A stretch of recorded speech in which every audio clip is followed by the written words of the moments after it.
Late 21st century में solar system में power search आ रहे थे जिससे इंसान खत्म हो सकते थे। इस टाइम पर इंसान मून और मार्स पर भी रहते थे। एक 52 इयर्स के astronaut major Roy McBride space station के बाहर आते हैं। जैसे ही वो बाहर आते हैं वो देखते हैं कि स्पेस स्टेशन कोलैप्स हो रहा था। मैकेनिकल आर्म स्पेस स्टेशन से अलग हो गई थी। खुद को बचाने के लिए रॉय खुद को अर्थ की तरफ गिरा देते हैं। वो बहुत तेजी से अब अर्थ की ग्रेविटी से खींचे जाते हैं। उनके पास एक पैराशूट होता है जो उन्हें बहुत सेफली जमीन पर ले आता है। इस सब के दौरान रॉय बहुत ही काम थे। बाकी एस्ट्रोनॉट्स ऐसी हाइट से गिरने के बाद बेहोश होते थे पर रॉय को कुछ नहीं हुआ। रॉय इसके बाद घर जाते हैं और वहाँ न्यूज पे दिखाते हैं कि अर्थ पे इलेक्ट्रिकल स्टॉर्म आ रहे थे। इसके बाद रॉय स्पेस कॉम के पास इंटरव्यू देना चाहते हैं। वो उससे पूछते हैं कि क्या ये सच है कि रॉय की पल्स कभी स्पेस वॉक के दौरान 80 से ऊपर नहीं गई। रॉय बताता है कि ये सच है। फिर वो उससे उनकी फैमिली के बारे में पूछते हैं। रॉय बताता है कि उसने शादी नहीं की, कि वो दूसरों को उसकी डेंजरस लाइफ में इन्वॉल्व नहीं करना चाहता था। इसके बाद स्पेस कॉम उससे सीक्रेट इन्फॉर्मेशन देती है इलेक्ट्रिक स्टॉर्म के बारे में। नेपट्यून से कॉस्मिक रेज आते हैं जो बहुत हाई एनर्जी के पार्टिकल्स होते हैं और साथ ही साथ वो लोग ये भी बताते हैं कि नेपट्यून से एंटी मैटर आता है जिससे सारे इंसान मर सकते हैं। वो रॉय को बताते हैं कि उनके पिता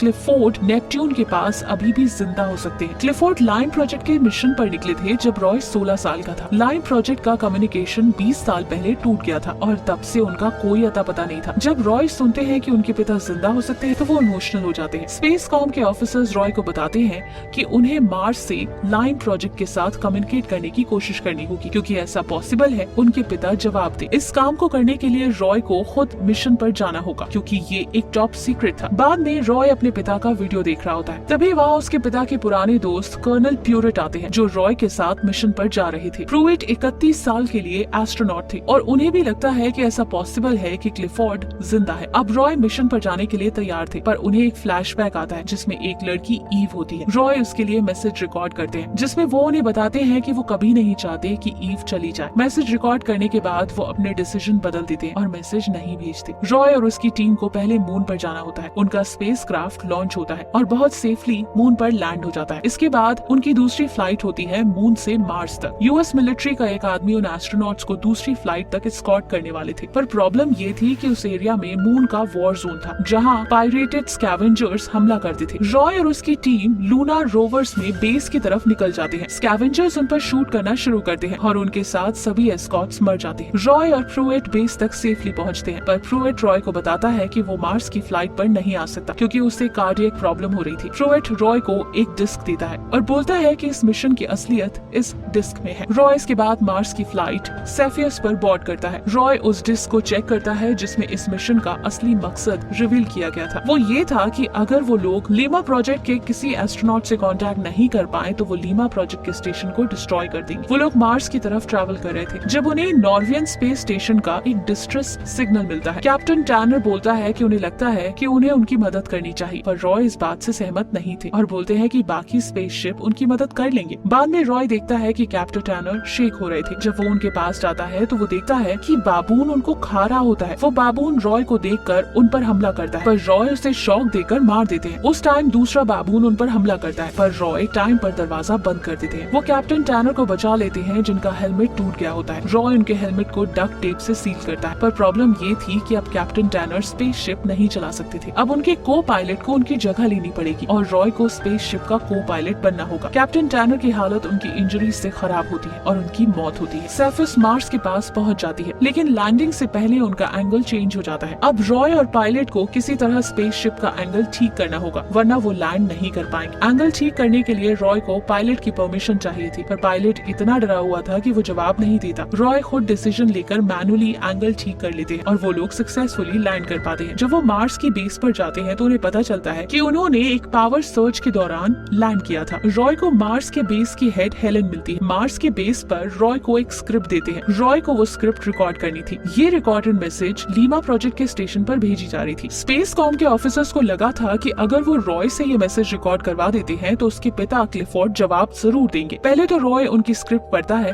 पर उसमें कोई इमोशंस नहीं होता। लीमा प्रोजेक्ट से उसे कोई जवाब नहीं मिलता। लेकिन कुछ समय बाद रॉय स्क्रिप्ट को पढ़ना बंद कर देता है और वो इमोशनल होके अपनी कहानी बताने लगता है। उसे अपने पिता की याद आती है और वो उन पलों की बात करता है जब उसके पिता उसके साथ थे। इस मैसेज के बाद स्पेसकॉम के ऑफिसर्स रॉय को रोकते हैं और उससे बोलते हैं कि उसे अब घर जाना चाहिए। रॉय को समझ आता है कि उसके पिता क्लिफोर्ड ने जवाब दिया है। रॉय का क्लिफोर्ड के साथ पर्सनल कनेक्शन होने की वजह से स्पेसकॉम ने डिसाइड किया था कि वो रॉय को मिशन से हटा देंगे। रॉय बार बार स्पेसकॉम से पूछता है कि क्या वो मैसेज उसके पिता की है, पर स्पेसकॉम उसे कुछ नहीं बताते और वो उसे घर भेजने की बात पर अड़े रहते हैं। पहली बार रॉय का ब्लड प्रेशर 80 से ऊपर चला जाता है क्योंकि वो इमोशंस फील कर रहा था। रॉय को एक कंफर्टेबल रूम में भेजा जाता है ताकि वो काम हो जाए और उसका ब्लड प्रेशर कम हो सके। उस रूम में व्हाइट वॉल्स थी और उन पर फ्लावर्स की पेंटिंग्स थी। कुछ देर में रूम में हेलन आती है और रॉय उस पर चिल्लाने लगती है। हेलन रॉय को बताती है कि सेफियस पर न्यूक्लियर वेपन्स है जो नेपच्यून पर भेजे जाएंगे और वो लीमा प्रोजेक्ट को खत्म कर देंगे। इसके बाद हेलन रॉय को बेस में दूसरी जगह ले जाती है। वो उसे बताती है कि वो मार्स पर ही पैदा हुई थी और अर्थ पर सिर्फ एक बार गई है। उसके पेरेंट्स लीमा प्रोजेक्ट का हिस्सा थे। हेलन रॉय को एक रिकॉर्डिंग दिखाती है। उस रिकॉर्डिंग में उसके पिता क्लिफोर्ड होते हैं जो बोलते हैं कि लीमा प्रोजेक्ट के एस्ट्रोनॉट्स ने